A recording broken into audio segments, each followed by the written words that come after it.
Hello everyone, welcome back to my channel. I've got a really good video for you today. About a year ago, I made a video where I tried taking the Spanish Duolingo Placement Test to see how far I could test out of the program.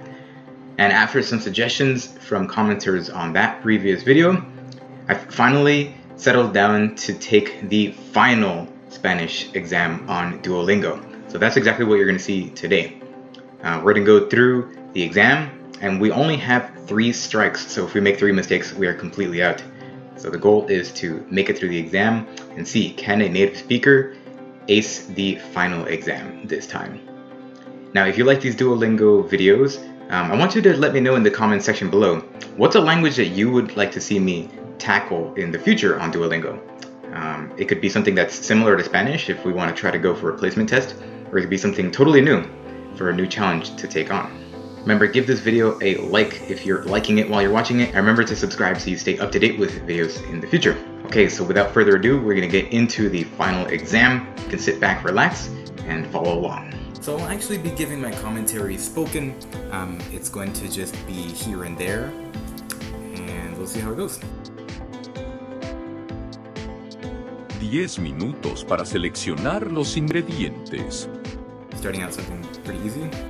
Esa nube parece un dinosaurio con flores. My typing got a little bit slow on this one, not sure why. Si el agua está congelada, no podemos nadar. Again, pretty straightforward. Solo quería que supieras que soy feliz contigo. Okay, suddenly they threw in the imperfect subjunctive, so I think they were getting a little bit tricky already. Me recomendó que trajera un par de botas. Another imperfect subjunctive, but nothing too crazy. We were ready for this. Quería animarte para que dijeras cuál es tu sueño. A little bit tricky. They're getting pretty complicated, but nothing we can't handle. Me voy a mudar después de que terminen de pintar. A lot of subjunctive. Esperaba que barrieras el piso de la sala. We hoped that we would sweep the floor. I mean, you do it. A mí no me dijo que era francés ni que estaba casado. He didn't tell us that he was French nor that he was married. Guy's keeping a lot of secrets.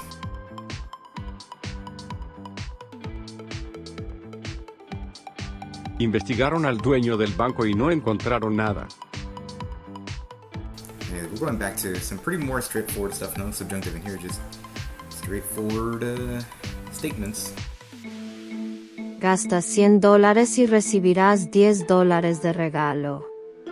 Spend $100 and get $10 back. Sounds like a pretty good deal, but this girl's voice doesn't really live up to the hype, I guess.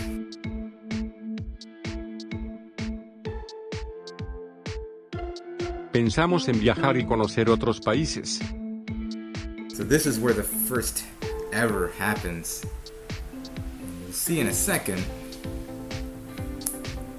Everything's fine, but there should not have been that before the otros países. So only goes there with people. It doesn't go with non-living things. So that is our first strike, but we're still doing okay. Still got 2 lives. Papá me animó para que decidiera yo solo. Okay, we're back to the subjunctive. Getting some stuff in there.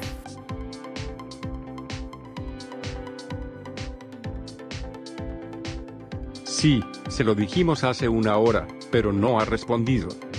Okay, now we got the perfect tense. It's actually pretty interesting. No ha respondido. Si filman la muestra, necesito un nuevo corte de pelo. It actually took me a little while to figure out what muestra was supposed to mean, so I was thinking it over before I finally realized that it meant show. Any of you who speak Spanish, you might think about muestra looks like mostrar. Mostrar meaning the verb to show, so muestra is the noun form of show. Lo interesante es que quiere ser astronauta. Kid wants to be an astronaut. Who doesn't want to be an astronaut, right? Lo interesante es que quiere ser astronauta. Just double checking, make sure I didn't miss anything in there. Sangraste mucho aunque tu herida no era grave. It's kind of a dark sentence for something like Duolingo, but I mean, I guess you gotta learn what you gotta learn, right? ¿No te da pena cuando hablan mal de alguien?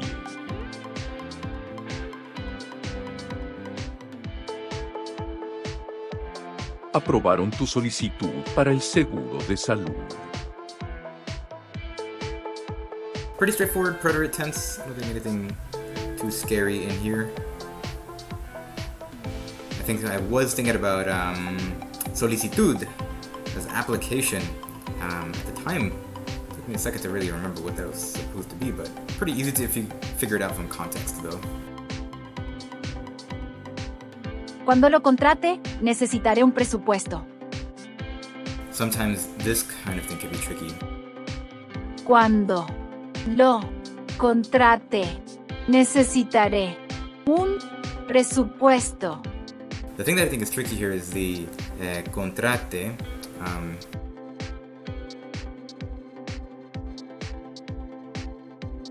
Okay, so in this one, we just have to read and speak ourselves. They're not letting us hear anything. I was trying to figure out how exactly they want me to word this, because there's more than one way to say some things.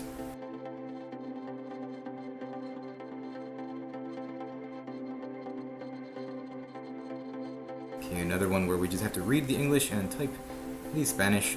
Luckily, they don't take off for accents, so I was just going ahead and just writing as simply as I could.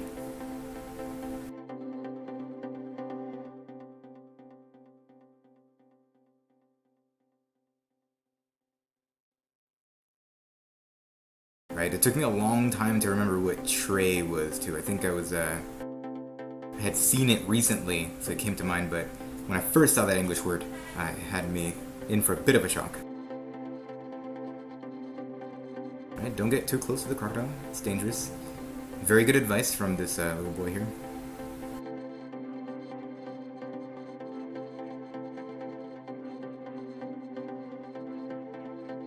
I'm trying to think about what I was stumped on there.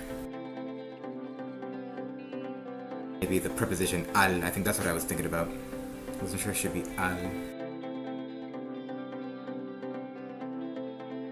In this case, I was thinking about whether politics should be políticas with an S or not. Let me see, what did we do here? Hubo un debate de... And then I was stuck on políticas or política. I had to make a judgment call to try to avoid getting another strike because of spelling. After some great deliberation,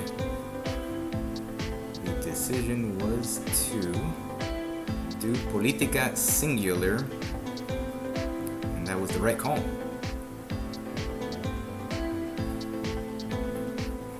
Right. This one, again, kind of tricky, and I was trying to think about how exactly I should word it. And I did make a mistake, and I can already see here and remember back what I did wrong.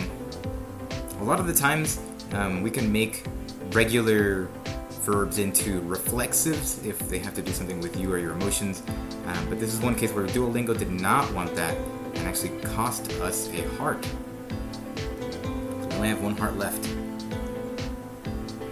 Again, getting a little nervous here, trying to be really careful about how we spell things and what forms of words we use.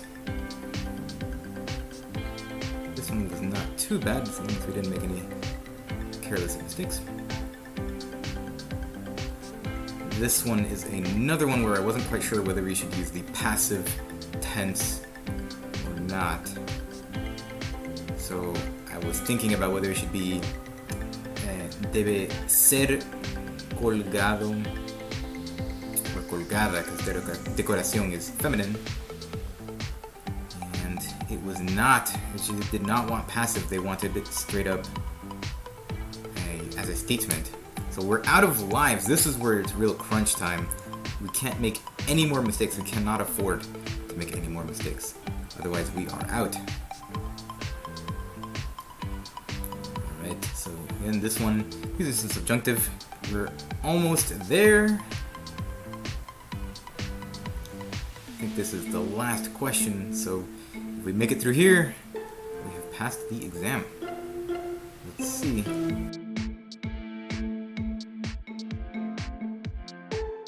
And there we go. So, after that bit of a scare, we did manage to make it through.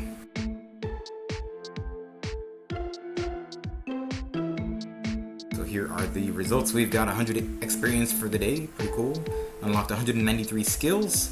We've got a gift. Let's see, what we really want to see is that tree now. We want to see that course being completed. All the things we've unlocked. Just rewards for our hard work here. And we can go ahead and scroll down and see that everything has been unlocked. So one successful clear of the final exam is all it takes to unlock all of the lessons in the Spanish Duolingo course.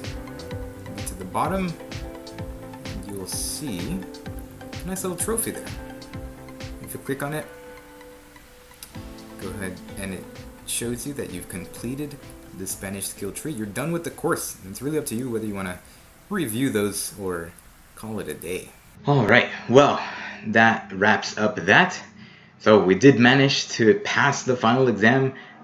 There were a couple bumps in the road though, and as you can see, even a native speaker will make some mistakes sometimes, or will just not be able to come up with the answer that Duolingo's looking for.